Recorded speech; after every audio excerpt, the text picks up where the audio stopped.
Delhi is playing their home game against Chennai. Of course, it is very close to Chennai, but it's Delhi's home game. Go figure, right?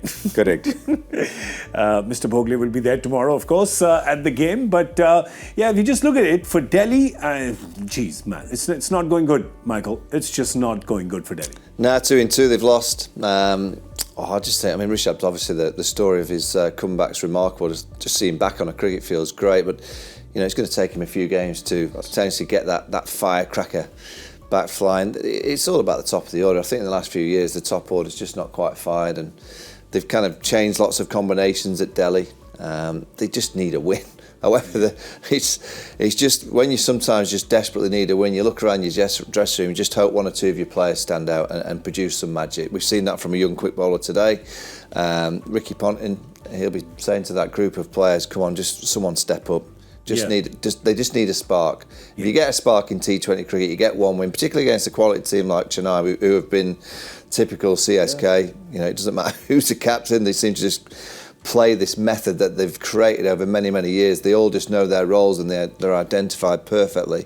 If you can get your first win against a team like Chennai, it can give you a massive boost. So is it a must-win for Delhi tomorrow already? Well, I would say it probably is a must-win for Delhi at this stage of the tournament. Even though we're early days, I wouldn't want to go 0-3 right at the start of the IPL. Yeah, especially when all the other teams are just looking so good, right?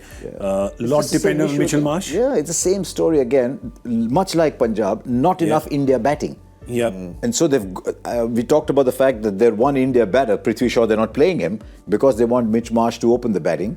I won't be surprised if they just, as I said, if there's no other issue around side, he's not batting well in the nets, for example.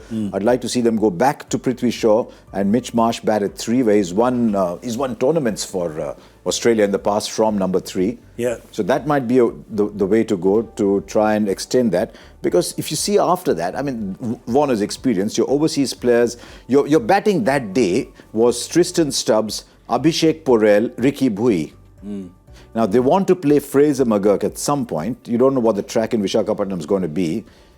Typically, Aussie batters who come to India struggle sometimes when it's a little slow. So I think they've got to find a place for Prithvi Shaw. Yeah, but if you bring Fraser McGurk in, whose place does he play in? Stubbs has played Stubbs well got 42 the other day. Yeah, 40. Yeah, Mitchell Marsh you're not dropping, so then Warner you're not dropping, and Nokia, though he conceded 25, is still he's your, let's say if he was to come and slide in for a batter or an international batter. Any team that has 3 overseas batters in the top 5 or 6 is always struggling. Yeah. Ideally, you want 2 quicks or a seam bowling all-rounder and a fast bowler as your 2 overseas players. So, but they're being forced to play 3 overseas batters, sometimes 4. Yeah. As they did in their first game. So that means already you're in trouble. So you've got to find a way to get Prithvi Shaw back in, and then see if you can adjust the balance thereafter. Yeah. Or Yash Dhul. Say, okay, Yash Dhul, you go and open the batting. Yeah, Or three, whatever. Prithvi Shaw was not in their 11. He was not even in the impact sub-list, so he wasn't even in their 16. I don't know. There's no word come out from the Delhi camp yet, but obviously something is amiss there. Players to watch out for tomorrow. Come on. Looking at the ball, who's it? Kuldeep Yadav. I think the batting has been a problem for Delhi, but if they can get a score, I just think he's bowling beautiful. I saw that in the test, so he's just getting that ball out of their hands with so much pace, drift. He's got all the variations, so it's just getting the number. Get a number on the board, I think he can win them games. Kuldeep Yadav is yours? For Delhi? Yeah. Yeah, I think, no, but you'll again say that I'm going back with... You can please. If you're a band, I don't want to break up Simon and Garfunkel. Tom and Jerry. Tom and Jerry never sing the same tune. I still think one of the India players got to stand up. I don't know who that is, but an India player's got to stand up. Okay, so you've basically picked 7 players to watch out? And I can't find that India player to stand up. So either Kuldeep or Akshay, but they're both bowlers. Yeah. They need an India batter. So someone, Yash Dhul, Prithvi Shaw, Ricky Bhui, somebody, one of those has. Okay. My player to watch out for would still be Kuldeep, though. All right, great. So Simon and Garfunkel are saying Kuldeep. Can you come to me first for the player to watch out for Chennai? I'm picking Mitchell Marsh for tomorrow. And as far as the Chennai team is concerned, I don't even want to show you their team list and ask if there'll be any changes because the answer is no. No. Rachin Ravindra, before you go to Moving on. Yeah. They've got everything answered. And it seems like Rachin Ravindra's knock, like the other day, it's we know he's talented, right? But that day he did a level unlock even for all of us watching. Yeah. Oh, he's a class act. You know, he really is.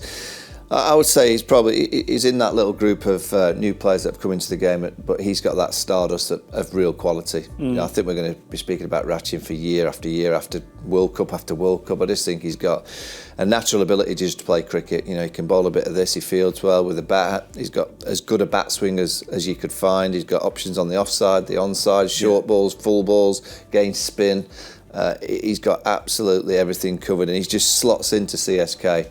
You know, I look at CSK and all this talk today. You know, we're talking about, you know, do you send a left-hander and, you know, can a left-armer spin a ball to a left-hander? Of course you can. I think what CSK do better than all the other teams is they play the percentages better. So they just do the disciplined basics of the game better than any other team. Yeah. And I think they speak in the team and go, if we deliver the basics, let the other teams kind of outthink themselves.